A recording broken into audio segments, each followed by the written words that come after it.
En aquel tiempo Jesús se puso a enseñar otra vez junto al lago y se reunió una muchedumbre tan grande que Jesús tuvo que subir a una barca. Ahí se sentó.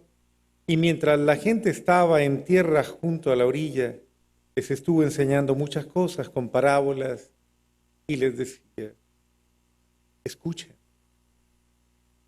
Salió el sembrador a sembrar.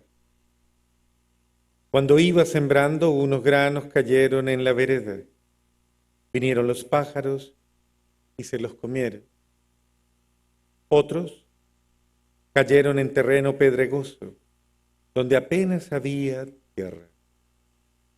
Como la tierra no era profunda, las plantas brotaron enseguida, pero cuando salió el sol se quemaron y por falta de raíz se secaron. Otros granos cayeron entre espinas.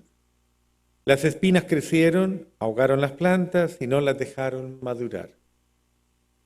Finalmente, los otros granos cayeron en tierra buena, las plantas fueron brotando y creciendo y produjeron el 30, el 60 y el 100 por uno. Y añadió Jesús, el que tenga oídos para oír, que oiga. Cuando se quedaron solos sus apóstoles, le preguntaron, ¿qué querría decir estas palabras? Entonces Jesús les dijo, a ustedes se les ha confiado el secreto del reino de Dios. En cambio, a los que están afuera, todo les queda oscuro. Así, por más que miren, no verán. Por más que oigan, no entenderán. A menos que se arrepientan y sean perdonados. Y les dijo a continuación, si no entienden esta parábola, ¿cómo van a comprender todas las demás? El sembrador siembra la palabra. Los granos de la vereda son aquellos en quienes se siembra la palabra. Pero cuando la acaban de escuchar, viene Satanás y se lleva la palabra sembrada en ellos. Los que reciben la semilla en terreno pedregoso son los que al escuchar la palabra, de momento la reciben con alegría, pero no tienen raíces, son inconstantes. Y en cuanto surge un problema o una contrariedad por causa de la palabra, se dan por vencidos. Los que reciben la semilla entre espinas son los que escuchan la palabra, pero por las preocupaciones de esta vida, la seducción de las riquezas y el deseo de todos los demás que los invade, ahogan la palabra y la hacen estéril. Por fin, los que reciben la semilla en tierra buena son aquellos que escuchan la palabra, la aceptan y dan una cosecha, unos de 30, otros de 60 y otros de 100 por uno. Palabra del Señor.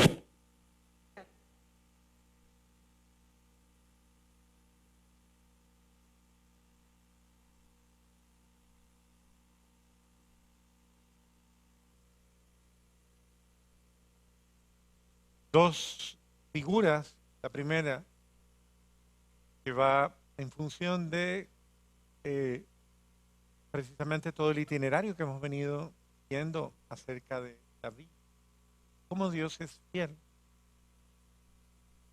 Dios ha elegido a David y lo ha bendecido. La bendición de Dios, hoy día la gente no percibe la significación de la bendición. Tal vez podríamos pensar porque, claro, vivimos en una cultura de la exterioridad, vivimos en una cultura de la superficialidad, en una cultura de valores superfluos, de valores relativos, de, sí, de tal vez otro tipo como de realidades y todo lo que es verdaderamente espiritualmente significativo, sea valioso para nuestra vida, todo lo que tiene un valor superior, parece no tener valor. Entonces, está en un contexto muy religioso, está en un contexto tal vez de, pues, de piedad, pero no en un contexto de vida, o sea, como quien dice, eso no importa tanto. O sea. Es más importante comer. De hecho, pues, es una de las realidades que tal vez se imponen más, ¿no? Entonces, la comida y yo tengo como dice, tengo la barriga llena, pues, ¿cómo es que dice el dicho? Ahí va la cosa. Entonces, no hay problema. En segunda instancia, eh, en esa misma relatividad hay eh, de pronto esa concepción de confort, de comodidad que tiene la gente. Entonces, tengo lo necesario, tengo una casa, tengo en que movilizarme, tengo conveniencias, puedo pagar, tengo un trabajito, bien o mal, me entra lo que sea. Vivo, ahí medio, vivo, ahí súper vivo. Bueno, vivo, tengo lo que tengo y me va bien, ¿para qué más? Todas esas cosas van matando eh, esa sed de la vida sobrenatural. Parece que el ser humano estuviera, casi podríamos decir, mutilado en su vida sobrenatural. Hay una palabra que se utiliza en Colombia mucho, espero que no sea grosera en sus países, pero es una expresión que se usa para mostrar, de pronto, es una expresión muy pastoril. Pues esto se da en las fincas y todo eso. Que una persona, bueno, no lo apliquemos a una persona, apliquémoslo en términos generales. ¿Qué le hacen a los animales para que no se reproduzcan? Ah, bueno, ya lo dijeron ustedes. Más fácil para mí. Ese es el sentido como de la infertilidad, de la infecundidad, la castración, que se da también en el plano espiritual, se da en el plano moral, se da en el plano sobrenatural. Una persona, y discúlpenme que siga usando esa frase, castrada en el espíritu, yo creo que eso como revela, le pasa como a un animalito que le quitaron la posibilidad de reproducirse. No crece, no crece, no da, no puede producir, no produce. Entonces, espiritualmente, disculpen, esa frase es fea, pero es verdad. Hay gente castrada espiritualmente. Es decir, mutilada. Y que de alguna forma, como que no sale, o sea, se queda en una esfera, queda como, o sea, no sube, como dice el Evangelio hoy, ven, pero ven, pero no, ven, pero no. No me enrede la cosa a mí. Oyen, pero no entienden. Jesús se lo decía de otra forma, se lo decía a, a Nicodemo, el Evangelio según San Juan capítulo 3, 1 y siguientes, que es bueno que lo lean. Porque Nicodemo, que era un hombre de Dios, era un hombre de ley, no entendía, no entendía. Y era un hombre que supuestamente tenía una relación muy cercana a las escrituras, y sin embargo, no entendía. ¿Y por qué no entendía? Y Jesús le dice, y él mismo expresa su incomprensión, le dice, ¿y cómo puedo yo volver a nacer? Porque Jesús le propone, tienes que volver a nacer para entrar en el reino de Dios. Y Nicodemo le dice, no entiendo, ¿puede acaso el hombre volver a entrar en el vientre de su madre para volver a nacer? Le dice, eh, lo nacido de la carne es, lo nacido del espíritu es. El apóstol San Pablo lo desarrollará maravillosamente en sus cartas, diciendo en algún momento, el hombre carnal no puede entender las cosas espirituales. Y desde esa perspectiva es como, a veces uno, por ejemplo, te lo voy a demostrar de la manera más fácil. ¿Cómo es posible que una persona no entienda que no puede chismosear? No, en serio. Lo que pasa es que aquí no hay ningún chismoso, entonces no podemos preguntar, pero regularmente valdría la pena poderle preguntar, o sea, ¿no entiende que eso es una actitud eh, de bajo nivel? O sea, eso no se hace. Entonces, ¿cómo usted no entiende que no puede hablar de nadie? ¿Cómo usted no entiende que no puede juzgar a nadie? No lo entiende. Porque el hombre carnal no entiende lo que es. Y mire que hay personas que, entonces, ¿qué es lo que le pasa? ¿Será que están mutiladas en su espíritu? Ya no entiende. Y eso es solo en ese campo. Vayámonos a otro campo. Por ejemplo, hay gente que no entiende la vida sin mentira. ¿Usted sí la entiende? La vida sin mentira. Como la mentira es un mecanismo recurrente de inseguridad, de defensa, de huida, de miles de cosas, se va a convertir en una forma, pero se vuelve una forma de no vida. Todo lo que va con la mentira es una cultura de negación, es una cultura de muerte, es una cultura de desorden, es una cultura, lo puedo demostrar. Pregúntale al de al lado, ¿a usted le gusta que le mientan? Pregúntele. ¿A usted le gusta que le mientan? ¿Le gusta o no le gusta? No le gusta. Ahora pregunte, ¿por qué no le gusta? ¿Por qué no le gusta? Pregúntele y verá. ¿Por qué no le gusta que le mientan? ¿Por qué? ¿Por qué no le gusta, Marinita? ¿No le gusta? ¿Y por qué no le gusta? ¿No? Obviamente, porque es, es, es una agresión,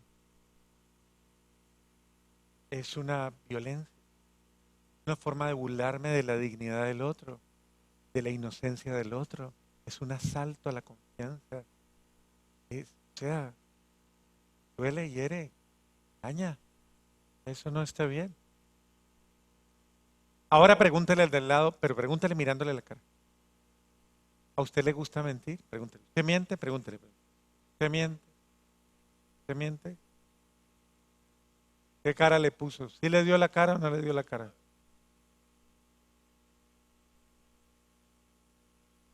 ¿Qué fue lo primero que le contestó? A la primera pregunta que le contestó, que no le gustaba que le mintieran. ¿Y qué le contestó en la segunda? Mm.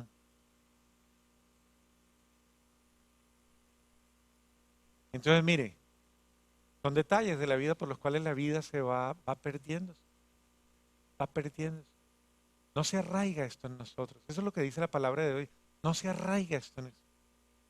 No se arraiga el concepto, el criterio. Y usted no debe hacer cosas irregulares. No tiene por qué hacerlas. Cosas ilegales. No tiene por qué. No, es que está en amarillo medio morado, pero no ha pasado rojo, está amarillo morado.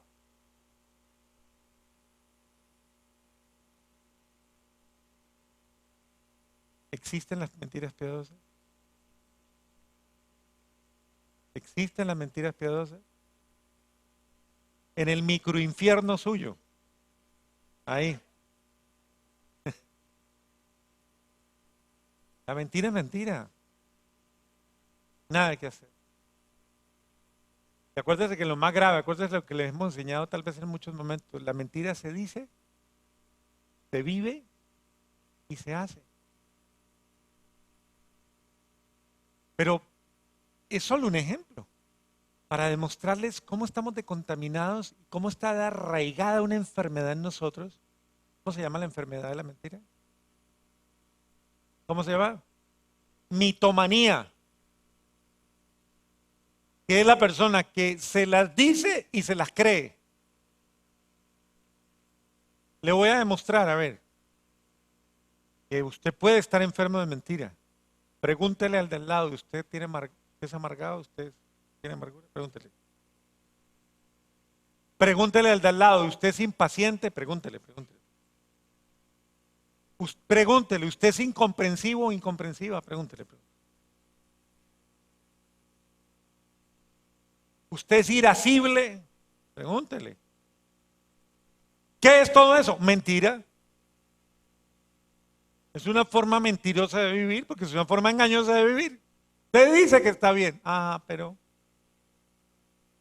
hubo este hombre que estamos celebrando hoy, se llama San Francisco de Sales.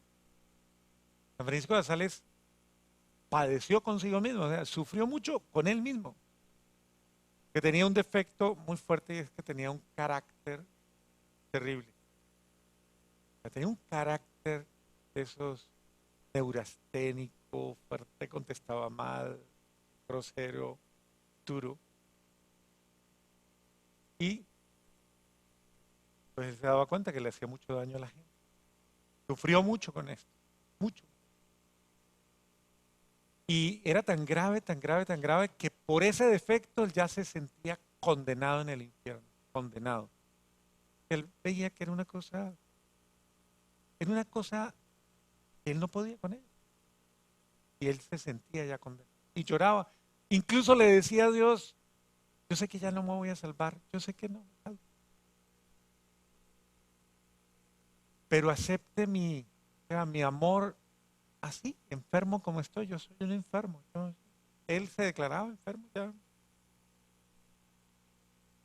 Pero le rogaba a Dios que lo asistiera, que lo ayudara, que suavizara su ser, que lo hiciera más.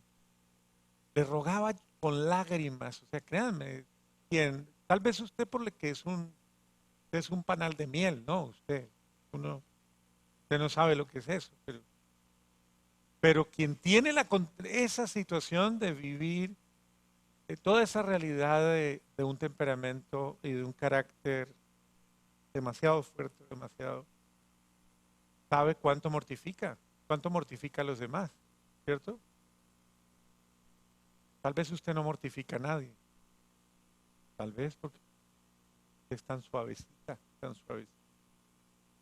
no mortifica a nadie. Pero hay personas que sí mortifican con todo lo que hacen, con su actitud, con sus palabras, con sus miradas nomás, con todo. Hay gente que hasta en la expresión corporal que tiene expresa rechazo, expresa aversión, expresa malestar, ¿no? Bueno, lo grave es que no lo sepa y que no lo entienda y que no se dé cuenta. San Francisco de Sales sabía, lo aceptaba. Ese es el primer paso de la humildad, aceptarlo, reconocerlo. Y le rogaba a Dios. Luchó en oración por esto. ¿Y sabe cómo lo denominaron al final? El santo de la mansedumbre.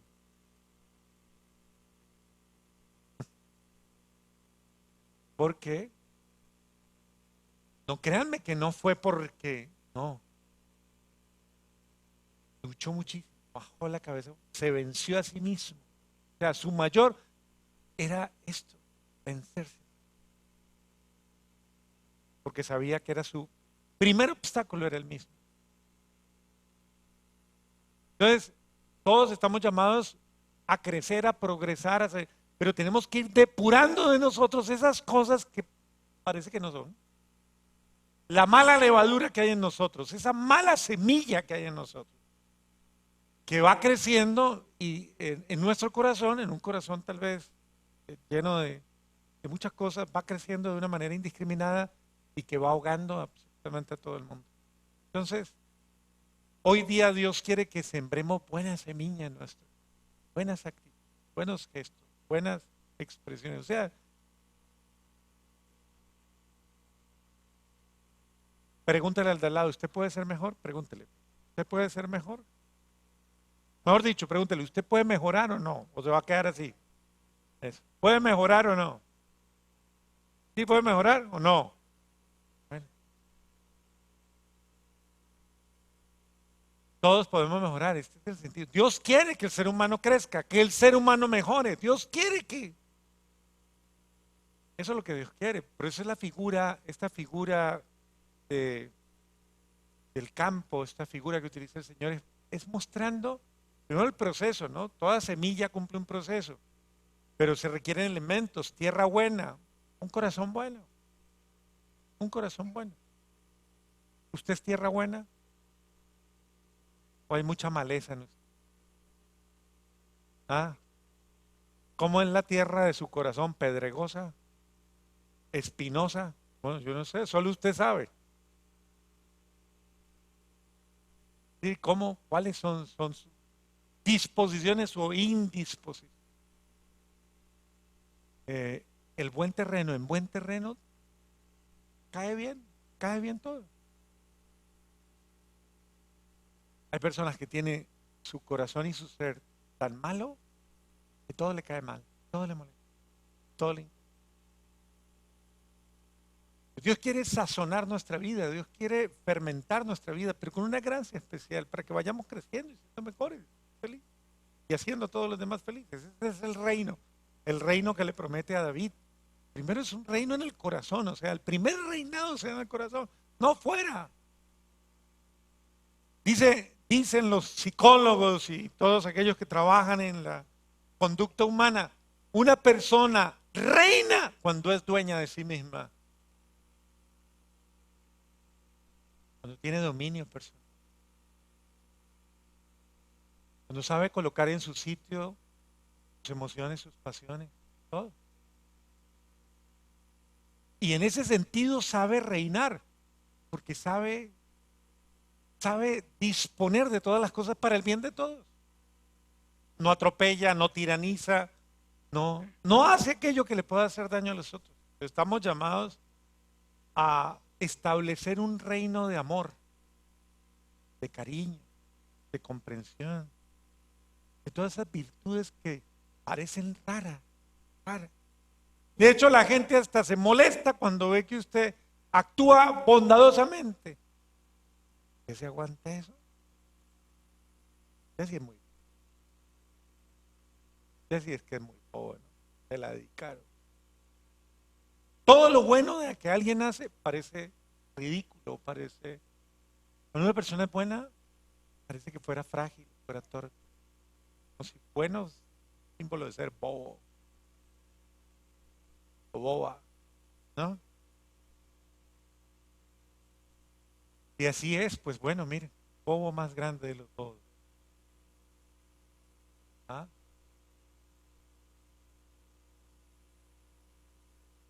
Bueno, se atrevió a hacer el ridículo. Yo pienso que hay que cambiar eso en nosotros. ¿No? Y sea sensato.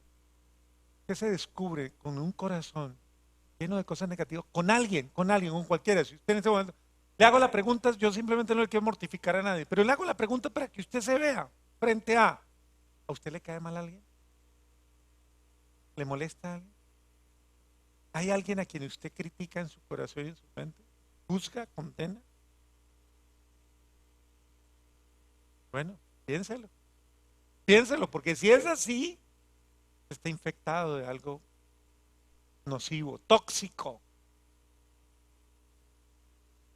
que no le va a hacer bien a nadie y no va a establecer nada, porque tarde que temprano se le sale por la boca. Tarde que temprano dice, ay no me gusta. O cualquier expresión saca, con crítica, con saña, con cualquier cosa. Porque de la abundancia del corazón habla la boca. Entonces, mire, Dios quiere que establezcamos en nosotros un reino de... Obviamente el Señor nos invita, analicen las pequeñas cosas que están fermentando la mala semilla. O sea, analicen que Él está sembrando mala semilla en usted. Y siembre la buena semilla. La buena semilla es la palabra de Dios. ¿Y qué es la palabra de Dios? Toda la bondad, todo el amor, toda la misericordia, todo. La palabra de Dios es la vida, es todo, la justificación, todo lo bueno. ¿Qué lo lleva a hacer usted? Bueno, mejor. Pero no se oponga Permita que sea Dios el que siembre en usted lo mejor para que usted crezca. No permita, no sea inconsciente y no permita que el mal y que la sociedad que no cree en el amor, que no cree en lo sabio, en lo sano, que no cree en lo noble, que no cree en lo, ¿cómo le llamamos a esto? En todo lo santo, Dios, todo este don sobrenatural de Dios, porque el amor es un, que lo hemos mundanizado, eso, pero es un don sobrenatural. Esa sociedad que no cree en nada de eso, a veces nos infecta de una manera exageradamente negativa. Y nosotros terminamos viviendo mal y diciendo una frase que me parece un insulto. Así vive todo el mundo. Es así. Esos somos los seres humanos. Así vivimos. ¿Qué hacemos? Me pareciera una justificación para no vivir mejor, para no ser mejor y para no darlo. Cada uno.